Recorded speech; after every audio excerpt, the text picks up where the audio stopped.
দক্ষিণী তারকা নাগা চৈতন্য প্রথমবার খোলামেলা বললেন স্ত্রী সবিতা ধূলিপালার সঙ্গে তার প্রেমের গল্প। অভিনেতা জগপতি বাবুর টক শো জয়াম্মু নিশ্চয়াম্মুরাতে তিনি জানান তাদের সম্পর্কের সূচনা হয়েছিল ইনস্টাগ্রামে। এক পোস্টে সবিতার দেওয়া একটি ইমোজি ছিল প্রেমের শুরু। 2 বছরের প্রেমের পর 2024 সালের ডিসেম্বরে তারা হায়দ্রাবাদে বিয়ে করেন। তবে থান্ডেল ছবির একটি গানে সবিতার ডাকনাম ব্যবহার হওয়ায় তিনি কিছুদিন চৈতন্যের উপর অভিমান করেছিলেন। চৈতন্যের কথা, আমি মনে করি ঝগড়া ছাড়া কোনো সম্পর্ক বাস্তব নয়।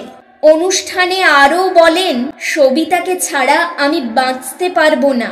থান্ডেলের মাধ্যমে 100 কোটির ক্লাবে ঢুকেছেন এই তারকা, যা তার কেরিয়ারের বড় অর্জন।